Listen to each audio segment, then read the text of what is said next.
Well, welcome to Module 1, and in this module, we will review some background regarding exoplanets. In particular, we'll take a look at the different methods that astronomers use to discover and characterize exoplanets, and we'll end with a short description of the method used predominantly by observers with small telescopes to detect exoplanets. If you take a look at the night sky and ask yourself the question, which stars have one or more planets, that's to say exoplanets around them? Well, the answer is that astronomers believe most stars have planets orbiting them. Some of the stars have orbits that are circular with respect to our line of sight. Some have orbits that are elliptical, and some have orbits that pass dead on in front of the star from our point of view. The Kepler spacecraft has now confirmed that there indeed are Earth-sized planets in what is the so-called habitable zone. That is the zone where planets might exist, where they are not too hot, not too cold, where they are in an area from their host star where liquid water might exist. And furthermore, where the planets in that zone are roughly 1 to 2 times the size of the Earth and generally would be rocky. The key here, of course, is that it would be the zone where if there is any possibility of any type of life, not necessarily intelligent life, any type of life might exist. Well, what is driving us? Well, first of all, what's driving us to detect and learn about exoplanets is that we understand better how planets form, in particular, how our own solar system was formed. But of course, the ultimate goal is to detect biomarkers in the atmosphere of planets so that these might be indicators of, again, some type of life that might be habitable on that planet. Now, exoplanets come in all shapes and sizes. There are some exoplanets that are very close to their host star, and they're very large. Therefore, these are so-called hot Jupiters. There are some planets that are in a multiplanetary system where they are orbiting their host star, very much like in our own solar system. There are some planets that are in a multiple star system. That is to say, even 3 stars or more that are orbiting each other with a planet orbiting among those stars. There are some planets that are free-floating.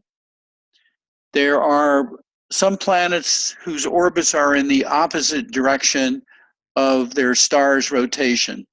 And you might say, well, how would this be possible given that what we believe to be true in the origin of planets, where they are out of the so-called circumstellar disk of material that is orbiting a young star, and therefore their orbit would be in the same direction of the spin of that star. How could it be that a planet's orbit is in the opposite direction? Well, the belief is that this might be due to the fact that this planet was captured by a host star, and therefore its orbit would indeed be opposite from the spin axis of the host star. And finally, there are a set of so-called planetesimals that are disintegrating planets or other objects that are orbiting their host star. And in fact, even this last category of objects are ones that observers with small telescopes have been able to detect and provide valuable information to the professional astronomer community. As of October of 2016, there were 3,397 confirmed exoplanets. There was another 2,400 or so unconfirmed candidates, and there were 297 candidates that were confirmed to be in their habitable zone. The challenge that we face is we have a very bright star with very faint planets orbiting them, and so detecting these planets directly is a bit of a challenge. Here, for example, you see star HR 8799 with 4 exoplanets, B, C, D, and E, orbiting them. The challenge, again, is if one were to try to detect, let's say, planet C from its host star, this would be equivalent to trying to see the reflected light of a baseball that is a quarter of an inch from a lighthouse that's a mile away.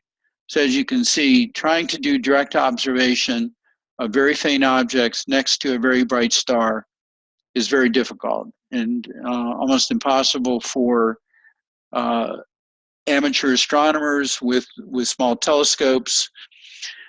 The professional observers, professional astronomers use something called a coronagraph to block out the light of the star, as is done in this case, in order to be able to detect the existence directly of exoplanets. But this is a very small number. There are a very small number of direct imaging that have been so far successful of exoplanets. So what are some of the detection methods, if not direct imaging? Well, the dominant one is the so-called transit method. This is where a planet that passes in front of its host star causes a dip in light of the host star. And this drop in light of the host star is characteristic of a planet or maybe even another star passing in front of it. And we'll see a little bit later how one can distinguish whether it's a planet or a companion star that is orbiting the host star. The second method is so-called radio velocity method. If one considers a planet orbiting its host star with 2 masses and a common center of gravity, there's actually a slight wobble to the star caused by the orbiting planet. This slight wobble is detected by changes in the spectrum of the star with respect to an observer on Earth. There's actually a shift in the spectrum, so-called Doppler shift, that would be indicative of a planet or an object orbiting that star. The amount of shift of that spectrum is directly related to the velocity of the movement of that star between us and the star, and based on that radial velocity, one can compute certain characteristics of that planetary system.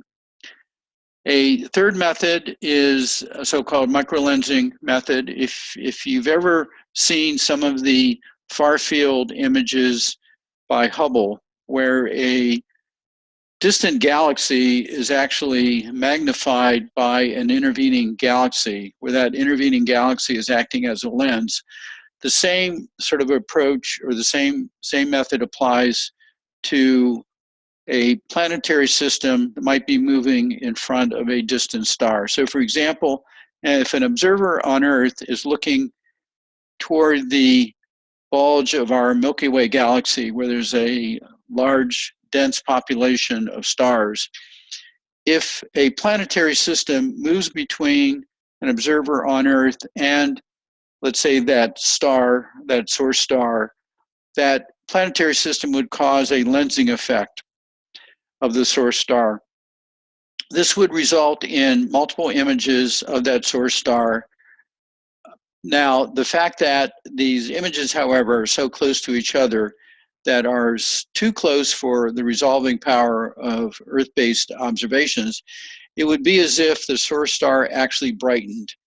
And this brightening and then dimming of the source star would cause a certain characteristic curve, which astronomers can then deduce certain information about the intervening planetary system. These lensing effects are typically on a very short time scale, on the order of weeks or just a couple of months. So they're very rare occurrences, but indeed have been used to confirm the existence of an exoplanet. Fourth, based on the pulsations of a star due to planet orbiting it, astronomers can, again, determine certain characteristics of the planetary system. And finally, as we said, there's direct imaging, which is the more difficult of these approaches, again, due to the difference in magnitude between the host star and the planet. The technique that we'll be spending most of the time with in this course is the first technique, the transit method, whereby the light of the host star is dimmed due to a planet passing in front of it, and in particular, a hot Jupiter planet. So that's mostly what we're going to be covering in this course, is using the transit method for stars that have hot Jupiters transiting in front of them. From the light curve, one can determine certain things based on the duration of the transit. That is to say, the duration of the orbit passing, of the planet passing in front of the star, and the depth of the curve, as well as the shape of the curve itself. So what we can learn from the light curve are a number of things. First of all, how large the planet is, that is to say, what's its radius, how far it is from its host star, that is how large its orbit is, what is the inclination of the planet's orbit with respect to our line of sight, and based on characteristics of the light curve, we can determine whether in fact the object is a planet or it's a binary star orbiting its companion. So the light curve is the critical thing that we will be mostly talking about during this course. And we will be looking at in the next module certain properties about stars and planets before we move on to more detailed discussion about creating a light curve.